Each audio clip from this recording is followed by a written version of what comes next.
Doctor ഇപ്പോൾ പറഞ്ഞു നമ്മുടെ കുഞ്ഞിൻ്റെ ആരോഗ്യസ്ഥിതിയും മറ്റു കാര്യങ്ങളും കുഞ്ഞിനുണ്ടാകുന്ന വൈകല്യങ്ങളും അത്തരം കാര്യങ്ങളൊക്കെ ഈ ഒരു സ്കാനിങ് വഴി നമുക്ക് കണ്ടുപിടിക്കാൻ കഴിയുമെന്ന് പറഞ്ഞു. അതുപോലെ തന്നെ പ്രധാനപ്പെട്ടതാണ് ചെറിയ കുഞ്ഞുങ്ങളുടെ ഹൃദ്രോഗങ്ങൾ ഒക്കെ സംബന്ധിച്ച്, അതുപോലെ ജെനറ്റിക്കൽ ഡിസോർഡറുകൾ ഉണ്ടാകുന്നത്. അപ്പം അതൊക്കെ ഈ ഒരു സ്കാനിങ്ങിലൂടെ കണ്ടുപിടിക്കാൻ സാധിക്കുന്നുണ്ടോ? നമുക്ക് ഇതൊരു ഇമേജാണ്. അൾട്രാസൗണ്ട് സ്കാൻ എന്ന് പറഞ്ഞൊരു ഇമേജ് മാത്രമാണ്. നമുക്ക് കാണാൻ പറ്റും, പലതും നമുക്ക് നമ്മുടെ ഡയഗ്നോസിസ് കൺഫേം ചെയ്യാൻ പറ്റും. പക്ഷേ എന്നാലും ഇപ്പോൾ എന്നോട് ചോദിച്ചൊരു ചോദ്യം എന്ന് വെച്ചാൽ അംഗവൈകല്യങ്ങളും ജനിതകമായിട്ടുള്ള വൈകല്യങ്ങളും ഡയഗ്നോസ് ചെയ്യാൻ പറ്റും. ഒരു പരിധി വരെ ഡയഗ്നോസ് ചെയ്യാൻ പറ്റും. ഒരു 75-80% വരെ ഡയഗ്നോസ് ചെയ്യാൻ പറ്റും. ബാക്കി 20% കുഞ്ഞ് ജനിച്ചു കഴിയുമ്പോൾ മാത്രമേ അറിയാൻ പറ്റൂ ഈ കുഞ്ഞിന് ഈ പ്രോബ്ലം ഉണ്ടായിരുന്നു എന്നുള്ളത്. 100% നമുക്ക് ഇമേജിലൊന്നും അറിയാൻ പറ്റില്ല. പക്ഷേ 80% എന്ന് പറഞ്ഞാൽ ഒരു വലിയ നമ്പറാണ്. അത് നമുക്കറിയാൻ പറ്റും. പലപ്പോഴും നമ്മൾ ഈ ഇപ്പോഴത്തെ വാർത്താ മാധ്യമങ്ങളിലൊക്കെ കേട്ടിട്ടുള്ള കാര്യങ്ങളാണല്ലേ. പല ആശുപത്രികളിലും കുഞ്ഞിൻ്റെ ഒരു കൈ കണ്ടില്ല, അല്ലെങ്കിൽ ജനിച്ചു കഴിഞ്ഞപ്പോൾ ഒരു കാല് കാണുന്നില്ല, അത് സ്കാനിങ്ങിൽ എന്തുകൊണ്ട് കണ്ടുപിടിച്ചിട്ടില്ല. എല്ലാ ഇമേജിങ് മൊഡാലിറ്റീസിലും കുറച്ച് പരിമിതികളുണ്ട്. അതായത് ഇപ്പോൾ സ്കാൻ ചെയ്യുന്ന ഒരു ഡോക്ടർ സ്കാൻ ചെയ്തുകൊണ്ടിരിക്കുമ്പോൾ കുഞ്ഞ് കമന്ന് കിടക്കുകയോ ചരിഞ്ഞ് കിടക്കുകയോ ചെയ്യുന്നെങ്കിൽ നമുക്ക് ആ ഭാഗത്തെ ഒരു പാർട്ട് കാണാൻ പറ്റില്ല. ചിലപ്പോൾ റിപ്പീറ്റഡായിട്ട് സ്കാൻ ചെയ്യുമ്പോഴും അതുപോലെ തന്നെ ആയിരിക്കും കിടക്കുന്നത്. അപ്പോൾ അങ്ങനെ കാണാൻ കഴിയണമെന്നില്ല. പിന്നെ ഭയങ്കര വണ്ണമുള്ള സ്ത്രീയാണ്, ഒത്തിരി ഒബീസ് അല്ലെങ്കിൽ പൊണ്ണത്തടിയുള്ള സ്ത്രീയാണ്, അങ്ങനെയുള്ളവർക്കും ഇതിനൊരു ഡെപ്ത് ഉണ്ട്. ഈ അൾട്രാസൗണ്ട് സ്കാനിങ്ങിന് ഒരു ഡെപ്ത് വരെ നമുക്ക് ഇതിനെ പെർസീവ് ചെയ്യാൻ അല്ലെങ്കിൽ അതിനെ പിക്ക് ചെയ്യാൻ പറ്റുള്ളൂ. അത് കഴിഞ്ഞിട്ടുള്ള ഡെപ്ത് ആണെങ്കിൽ നമുക്കതിനെ പൂർണ്ണമായിട്ട് കണ്ടുപിടിക്കാൻ പറ്റില്ല. അപ്പോൾ അങ്ങനെയുള്ള ലിമിറ്റേഷൻസ് മനസ്സിലാക്കിയിട്ടാണ് നമ്മൾ സ്കാനിങ്ങിൻ്റെ ഏറ്റവും അവസാനം അവർ എഴുതിയിരിക്കും ഇത് നമ്മുടെ ഒരു ഇമേജിംഗ് ആണ്, 100% അതിനകത്ത് അറിയാൻ പറ്റില്ല. പക്ഷേ പലപ്പോഴും പല അസുഖങ്ങളും കണ്ടുപിടിക്കാറുണ്ട്. ഈ അനോമലീസ് എന്ന് പറഞ്ഞാൽ കൺജനിറ്റൽ അനോമലീസ് എന്ന് പറയുന്നത് എന്താണ്? ഈ അംഗവൈകല്യങ്ങൾ എന്ന് പറഞ്ഞാൽ ഇപ്പം കുഞ്ഞിൻ്റെ ഹാർട്ടിന് എന്തെങ്കിലും പ്രോബ്ലം ഉണ്ടോ, പിന്നെ കിഡ്നിക്ക് എന്തെങ്കിലും പ്രോബ്ലം ഉണ്ടോ, അല്ലെങ്കിൽ ലിവറിന് പ്രോബ്ലം ഉണ്ടോ, വയറിനകത്ത് സിസ്റ്റ് വല്ലതും ഉണ്ടോ, കൈയിൻ്റെയും കാലിൻ്റെയും വിരലുകൾ എല്ലാം കംപ്ലീറ്റ് ആയിട്ടുണ്ടോ, കൈയിൻ്റെയും കാലിൻ്റെയും ബോൺസൊക്കെ കംപ്ലീറ്റ് ഡെവലപ്പ് ചെയ്തിട്ടുണ്ടോ, ബ്രെയിനിൽ വെള്ളം കെട്ടിക്കിടക്കുന്നുണ്ടോ, ഇതെല്ലാം സാധാരണഗതിയിൽ നമുക്കറിയാൻ പറ്റും. പിന്നെ ഇതിന് ഇമേജ് മാത്രം പോരാ, ഒരു എക്സ്പെർട്ടൈസും കൂടെ വേണം. ഇപ്പോൾ റേഡിയോളജിസ്റ്റോ ഗൈനക്കോളജിസ്റ്റോ ഇത് കണ്ടുപിടിക്കാൻ എക്സ്പെർട്ട് അല്ലെങ്കിലും ചിലപ്പോൾ നമുക്ക് അതിന് ബുദ്ധിമുട്ടുണ്ടാകാൻ സാധ്യതയുണ്ട്. ചിലപ്പോൾ അവർ പ്രത്യേകിച്ച് ആ സമയത്ത് അത് കാണാൻ പറ്റിയിട്ടില്ല. അങ്ങനെയാണെങ്കിൽ അതുകൊണ്ടാണ് നമ്മൾ റിപ്പീറ്റഡായിട്ട് സ്കാൻ ചെയ്യുന്നത്. ഒരു പ്രാവശ്യം കാണാൻ പറ്റിയില്ലെങ്കിലും അടുത്ത പ്രാവശ്യം സ്കാൻ ചെയ്യുമ്പോൾ കുഞ്ഞ് തിരിഞ്ഞു വരികയാണെങ്കിൽ നമുക്കത് കാണാൻ പറ്റും.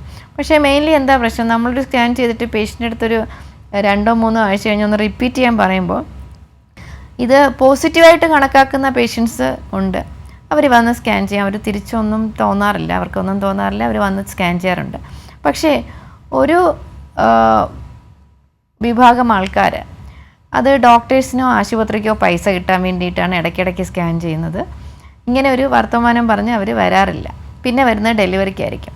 അപ്പോൾ നമുക്കിത് മിസ് ചെയ്യാൻ സാധ്യതയുണ്ട്. ഇത് എല്ലാവരും ഡോക്ടേഴ്സ് ആയാലും റേഡിയോളജിസ്റ്റ് ആയാലും എല്ലാവരും മനുഷ്യരാണ്. അവർക്കും ഒരു പിക്ക് ചെയ്യാനുള്ള എബിലിറ്റി എപ്പോഴും ഒരുപോലെ വരണമെന്നില്ല എല്ലാവർക്കും. അപ്പോൾ അതുകൊണ്ട് ഈ അൾട്രാസൗണ്ട് സ്കാനിങ് മെഷീൻ നമുക്ക് ഒരിക്കലും 100% നമുക്ക് കണ്ടുപിടിക്കാൻ പറ്റണമെന്നില്ല. ഒരു എക്സ്പെർട്ടൈസ് ചെയ്താൽ പോലും 70-80% മാത്രമേ നമുക്ക് അംഗവൈകല്യങ്ങൾ കണ്ടുപിടിക്കാം. ഒരു മേജർ വൈകല്യങ്ങളൊക്കെ നമുക്ക് സാധാരണ കണ്ടുപിടിക്കാൻ പറ്റും. അതായത് സാധാരണ ഈ മേജർ വൈകല്യങ്ങളെന്ന് പറഞ്ഞാൽ കണ്ടുപിടിക്കാൻ പറ്റുന്ന 20 വീക്സ് അല്ലെങ്കിൽ 5-ാം മാസത്തിലെ സ്കാനിങ്ങിലാണ്. 6-ാം മാസത്തെ സ്കാൻ ആകുമ്പോഴത്തേക്ക് ഒരു ഫീറ്റൽ എക്കോ, കുഞ്ഞിൻ്റെ ഹാർട്ടിൻ്റെ സ്കാനിങ് കൂടെ ഒന്ന് ചെയ്ത് കഴിഞ്ഞാൽ ഒരു 80-85% നമുക്ക് ഉറപ്പായിട്ട് അംഗവൈകല്യങ്ങളുണ്ടോ എന്ന് കണ്ടുപിടിക്കാൻ പറ്റും. പിന്നെ നേരത്തെ ചോദിച്ച ജനിതക വൈകല്യം ഒരിക്കലും അൾട്രാസൗണ്ട് സ്കാനിങ്ങിൽ കാണാൻ പറ്റില്ല. ജനിതക വൈകല്യം നമ്മൾ സാധാരണഗതിയിൽ 12-ാമത്തെ ആഴ്ചയിൽ ഒരു ടെസ്റ്റ് ഉണ്ട്, ഡബിൾ മാർക്കർ എന്നൊരു ടെസ്റ്റ് ഉണ്ട്. അത് ചെയ്യുമ്പോഴാണ് സാധാരണഗതിയിൽ അറിയാൻ പറ്റും. അതും ഒരു 100% നമുക്ക് വിശ്വസിക്കാൻ പറ്റുന്നതല്ല. അതൊരു 85-90% മാത്രമേ അറിയാൻ പറ്റുള്ളൂ. ഈ ഇടയ്ക്ക് എനിക്കൊരു പേഷ്യൻ്റ് ഉണ്ടായത്, അതായത് അവർ ഡബിൾ മാർക്കർ നോർമലായിരുന്നു, അനോമലി സ്കാൻ എല്ലാം നോർമലായിരുന്നു. പക്ഷേ കുഞ്ഞ് ജനിച്ചപ്പോൾ ഒരു മൊസൈക്ക് ഡൗൺ സിൻഡ്രോം, മൊസൈക്ക് എന്ന് വെച്ചാൽ ഡൗൺ സിൻഡ്രോം എല്ലാവരും കേട്ടിട്ടുണ്ടാവും. 21-ാമത്തെ ക്രോമസോം സാധാരണഗതിയിൽ 2 ഉള്ളത് 3 ട്രൈസോമി എന്ന് പറയും. അങ്ങനെ ക്രോമസോം ഉള്ളതിനാണ് ഡൗൺ സിൻഡ്രോം എന്ന് പറയുന്നത്. ആ ക്രോമസോം ഉണ്ടെങ്കിൽ സാധാരണ കുഞ്ഞിന് കുറച്ച് ബുദ്ധിമാന്ദ്യം പോലെ കാണും, കുറച്ച് ഫേസിന് കുറച്ച് ചേഞ്ചസ് ഉണ്ടാവും, ചിലപ്പോൾ ഹാർട്ടിന് പ്രോബ്ലം ഉണ്ടാവും. പക്ഷേ ഈ കുട്ടിയുടെ സ്കാനിങ്ങിലൊന്നും ഹാർട്ടിനൊന്നും പ്രോബ്ലം ഒന്നും ഉണ്ടായിരുന്നില്ല, അംഗവൈകല്യം ഒന്നും ഉണ്ടായിരുന്നില്ല, ഡബിൾ മാർക്കർ നോർമലായിരുന്നു. പക്ഷേ കാണുമ്പോൾ ഫേസിൽ കുറച്ച് അബ്നോർമാലിറ്റി ഉണ്ടായിരുന്നു. അപ്പോൾ അവർ കുഞ്ഞിൻ്റെ കാരിയോടൈപ്പിംഗ് ക്രോമോസോം നോക്കിയപ്പോൾ മൊസൈക്ക് ഡൗൺ സിൻഡ്രോം എന്നാണ് പറഞ്ഞത്. മൊസൈക്ക് എന്ന് പറഞ്ഞാൽ കുഞ്ഞിൻ്റെ 60% ക്രോമസോം നോർമലും 40% ക്രോമസോം അബ്നോർമലായിട്ടുള്ള ഈ ട്രൈസോമി 21 ആയിരുന്നു. ഈ മൊസൈക്കിസം, അതായത് കുറച്ച് നോർമലും കുറച്ച് അബ്നോർമലും ആണെങ്കിൽ നമുക്ക് ഡബിൾ മാർക്കറിൽ ഇത് പിക്ക് ചെയ്യാൻ പറ്റണമെന്നില്ല. ഇങ്ങനത്തെ നിരവധി കാര്യങ്ങൾ എല്ലാം നമുക്ക് പേഷ്യൻസിനോട് എപ്പോഴും പറഞ്ഞ് മനസ്സിലാക്കാൻ പറ്റില്ല.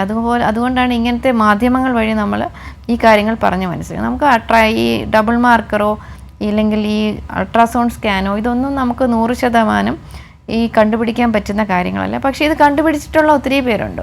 പലപ്പോഴും ഡബിൾ മാർക്കർ അബ്നോർമലായിട്ട് വരും. അപ്പോൾ നമ്മൾ ഡബിൾ മാർക്കർ അബ്നോർമലായിട്ട് വരുമ്പോൾ അടുത്ത് എന്താ ചെയ്യുന്നത് വെച്ചാൽ അവർ ഡബിൾ മാർക്കിൻ്റെ റിപ്പോർട്ട് വരുമ്പോൾ ഒരു കാര്യം എഴുതും, അതായത് കുഞ്ഞിന് ട്രൈസോമി 21 അല്ലെങ്കിൽ ഡൗൺ സിൻഡ്രോം എന്നുള്ള അസുഖം ഹൈ റിസ്ക് ആണെന്ന് പറഞ്ഞ് റിപ്പോർട്ട് വരും. അപ്പോൾ നമ്മൾ എന്താ ചെയ്യുക, കപ്പിളിനെ വിളിച്ച് കൗൺസിൽ ചെയ്തിട്ട് പറയും ഇങ്ങനെ ഹൈ റിസ്ക് ആണെന്ന് വന്ന് പറഞ്ഞു.